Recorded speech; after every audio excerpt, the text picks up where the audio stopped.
No.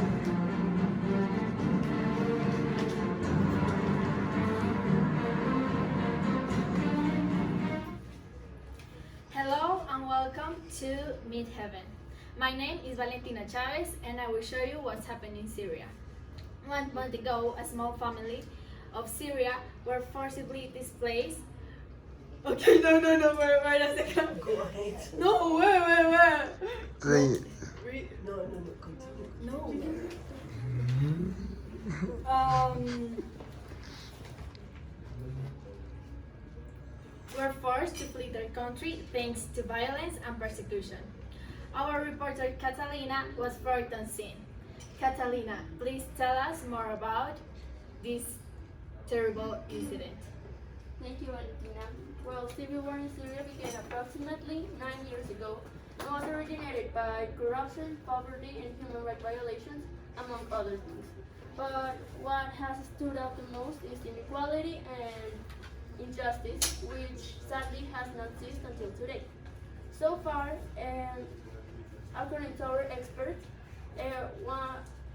more than 1 million people died and 6.8 million people, Syrian people, had been displaced. So, in consequence, we have Haida, a refugee girl, in consequence of the civil war in Syria, to tell us a little bit about what it is to live this life. So, welcome, tell us a little bit about yourself. Good morning, my name is Haida and I'm 17 years old.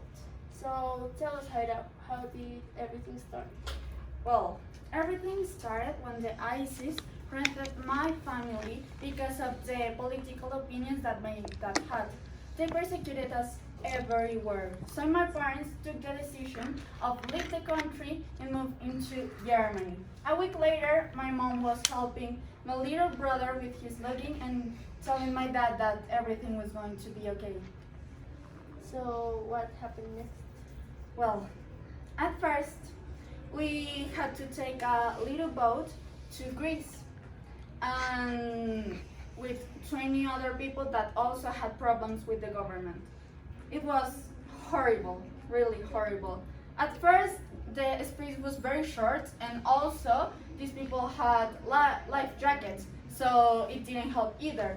Also, there were families with babies and those little creatures never stopped crying. But the most horrible thing that was that my mom died. And how did he die? She died. Well, at the end of the trip, we had to get off the boat, and my parents, my little brother, and I were very tired, but we had to swim anyway. The problem was that the life jacket that my mom had never worked, and we realized of it in the ocean with very rough waves. So she had a panic attack and started screaming for help, and we couldn't do anything to save her. But later I think that she accepted her fate because minutes before she passed away, she started to scream about how much she loved us and how proud she was of us. And then she died. We cried for weeks, but I think that maybe we got over it. And after that, we continued our way to Germany, now in Greece. Walking, sleeping beside roads, moving in cars, buses, and motorbikes, until we finally get into this refugee camp in Greece. So, how's life in this refugee camp? Well, we arrived here a month ago, so I don't have any complaints. I mean, they give us food, clothes, and a place to sleep. But I'm not gonna lie, I miss my home in Syria. I miss my mom waking me up every morning. I miss my brother playing with his toys. I miss my father making the breakfast. But anyway, we pray every single night for the border to open up because the necessity of being free is bigger than myself. So I think that probably it will happen and we're going to have the life that we deserve.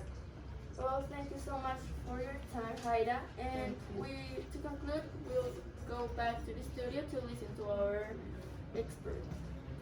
Okay, therefore, Refugees are forced Refugees are forced to leave their country thanks to persecution and conflict because they are at risk of or have experienced persecution. The world is currently in the midst of the largest refugee crisis since World War II.